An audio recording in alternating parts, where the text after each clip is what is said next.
ये आकाशवाणी रायपुर है। छत्तीसगढ़ी समाचार बुलेटिन के संग सोहेल खान यजदानी के जय जोहार। अब सुनाओ आज के प्रमुख समाचार। लोकसभा चुनाव के पहली चरण में बस्तर लोकसभा सीट खातिर नामांकन दाखिल करे के बाद नाम वापस लेके काली आखिरी दिन ए सीट खातिर मतदान 19 अप्रैल के होही। लोकसभा चुनावी काम बुता में लगे अधिकारी और कर्मचारी मन ला राज्य के सबो शासकीय अस्पताल मन में देवाए जाही निःशुल्क चिकित्सा सुविधा और प्रदेश में अवैया 48 घंटा में एक दू जगह मन में गरज चमक के संग हल्का वर्षा होए के संभावना, कुछ एक जगह में गाज गिरे के घलो आशंका। अब समाचार विस्तार ले। लोकसभा चुनाव के पहली चरण में बस्तर लोकसभा सीट खातिर नामांकन दाखिल करे के बाद अपन नाम वापस लेवे के काली आखिरी दिन हवय।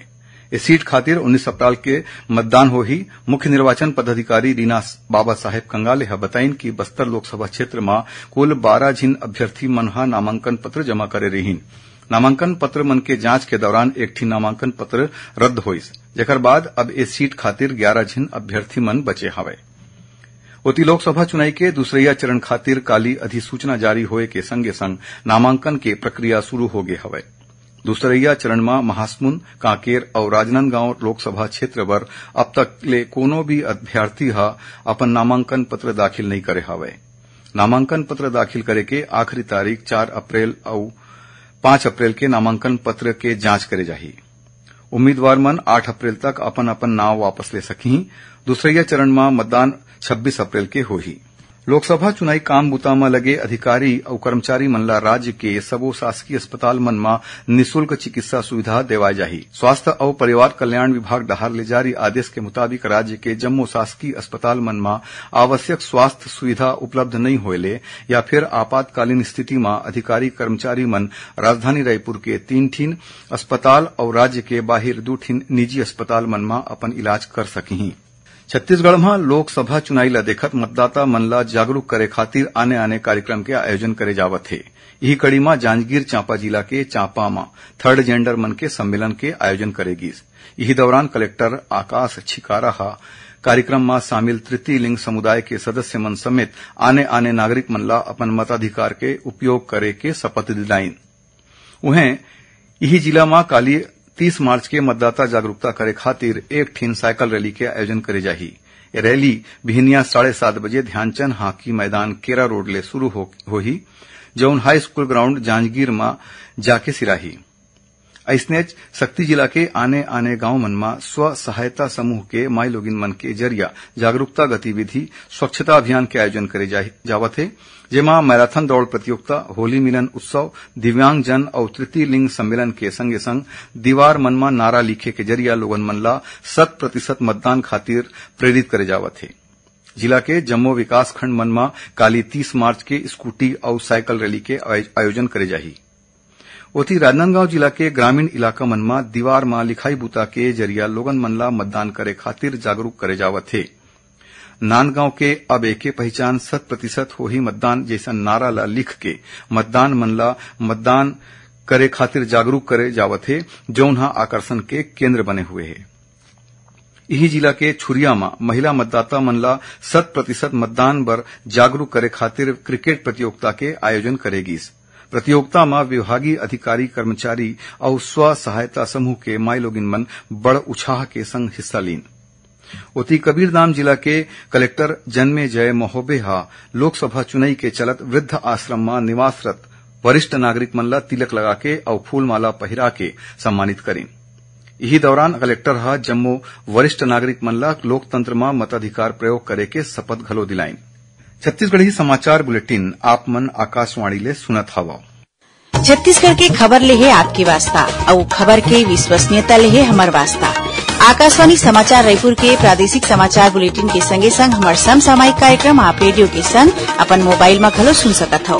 आकाशवाणी समाचार फेसबुक, ट्विटर और यूट्यूब में घलो हावय। हमार फेसबुक पेज हरे Chhattisgarh news on AIR, Twitter handle CGAIR news और हमार यूट्यूब चैनल हरे छत्तीसगढ़ AIR न्यूज। तो अब रेडियो के संगे संग आपके मोबाइल के माध्यम ले हम आप तक पहुंचत हन। छत्तीसगढ़ के हर खबर पर सुनत रहो आकाशवाणी समाचार। आओ अब आगू बढ़थन बाचे समाचार कोती। सुनैया मन ला बता देन कि प्रादेशिक समाचार एकांश डहर ले समसामयिक विषय में आधारित साप्ताहिक कार्यक्रम बातों बातों में मां ए बखत लोकसभा निर्वाचन के आने पहलू पर छत्तीसगढ़ के मुख्य निर्वाचन पदाधिकारी रीना बाबा साहेब कंगाले ला लेगे भेंट वार्ता के दूसरिया कड़ी प्रसारित करे जाही। एकर प्रसारण आकाशवाणी केंद्र रायपुर डहार ले काली 30 मार्च के बिहनिया 10:30 बजे ले करे जाही। एला छत्तीसगढ़ के जम्मू आकाशवाणी केंद्र एके संग्रह रिले करही। प्रदेश में जमीन और आने अचल संपत्ति मन के पंजीयन के काम बुता काली और परम दिन 30 और 31 मार्च के शासकीय छुट्टी होए के बाद घलो चलही। जानवा के मुताबिक ए बेरा राज्य के जम्मू पंजीयन कार्यालय मन में कंप्यूटर आधारित NGDRS प्रणाली के जरिया पंजीयन के काम बुता करे जावत है। चालू वित्त बछर के चलत ए महीना के आखिरी 3 दिन 29, 30 और 31 मार्च के शासकीय अवकाश पड़त हवय। फिर अचल संपत्ति के खरीदी बिक्री करे खातिर पंजीयन बर शासन हा राज्य के सबो पंजीयन कार्यालय मन ला छुट्टी के ए 3 दिन घलो खुला राखे के आदेश दिन हवय। एकरे संग ई स्टाम्प काउंटर ला ए दौरान खुला राखे के निर्देश दिन हवय। छत्तीसगढ़ और महाराष्ट्र सीमा में गढ़चिरौली और कांकेर के बीच भूमकन गांव के तीर सुरक्षा बल और माओवादी मन के बीच मुठभेड़ होए के खबर हवय। मिले जानबा के मुताबिक भूमकन गांव तीर बड़ संख्या में माओवादी मन के मौजूदगी के सूचना में सुरक्षा बल के टीम तलाशी अभियान में निकले रहीन। ए दौरान माओवादी मन हा उखर ऊपर गोलीबारी शुरू कर दीन। जवान मन हा घलो जवाबी कार्रवाई करीन। एकर बाद माओवादी मन जंगल कोती भगा गिन। घटनास्थल के तलाशी के दौरान बड़ मात्रा में नक्सली सामान, साहित्य, तार, जिलेटिन के छड़, बैटरी और सोलर पैनल बरामद करे गे हवय। उहें छत्तीसगढ़ के सीमा ले लगे महाराष्ट्र के गढ़चिरौली में माओवादी मन ला मुखबरी के शक में एक झिन मनखे के हत्या कर दीन। युवक के शव राष्ट्रीय मार्ग में ताड़गांव के तीर बरामद होई से। आज गुड फ्राइडे हवय। प्रभु ईसा मसीह ला सूली में चढ़ाए जाए के याद में ए दिन मनाए जाथे। यही दिन प्रभु यीशु मसीहा मनखे मन ला पाप ले मुक्ति दिवाए खातिर अपन जिंदगी ला न्यौछावर कर दे रहीन। प्रधानमंत्री नरेंद्र मोदी हा यीशु मसीह के ए बलिदान ला आज के दिन सुरता करीन हवय। प्रभु ईसा मसीह के बलिदान दिवस में राजधानी रायपुर समेत छत्तीसगढ़ के जम्मू आने गिरजाघर मन में विशेष प्रार्थना सभा आयोजित करेगीस। एकरे संगे संग ईसाई समुदाय के लोगन मन हा रैली घलो निकालिन, जेकर माध्यम ले ईसाई समुदाय हा लोगन मन ला शांति और प्रेम के संदेश दीन। अवा पेश है मौसम के हाल। प्रदेश में काली और परम दिन 1-2 जगह में हल्का वर्षा होए और गरज चमक के संग छींटा पड़े के संभावना हवय। उहें कुछ एक जगह मन में अंधड़ चले और गाज गिरे के आशंका घलो हवय। मौसम विभाग डहार ले मिले जानबा के मुताबिक एक ठिन ऊपरी हवा के चक्रीय चक्रवाती घेरा मध्य प्रदेश और ओखर तीर विस्तारित हवय। उहें एक ठिन आने द्रोणिका मध्य प्रदेश ले तमिलनाडु के ऊपर बने हुए है, जेखर असर ले अवैया 2 दिन के भीतर 1-2 जगह मन में अंधड़ चले के संगे संग हल्का वर्षा हो सकत है। उहें बाढ़े तापमान में गिरावट घलो आ सकत है।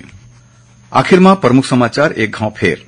लोकसभा चुनाव के पहली चरण में बस्तर लोकसभा सीट खातिर नामांकन दाखिल करे के बाद नाम वापस लेके काली आखिरी दिन। इस सीट खातिर मतदान 19 अप्रैल के होही। लोकसभा चुनावी काम बुता में लगे अधिकारी और कर्मचारी मन ला राज्य के सबो शासकीय अस्पताल मन में देवाए जाही निःशुल्क चिकित्सा सुविधा। और प्रदेश में अवैया 48 घंटा में 1-2 जगह मन में गरज चमक के संग हल्का वर्षा होए के संभावना। कुछ एक जगह में गाज गिरे के घलो आशंका। एकरे संग छत्तीसगढ़ी समाचार बुलेटिन इहे सिरावत है। जय जोहार।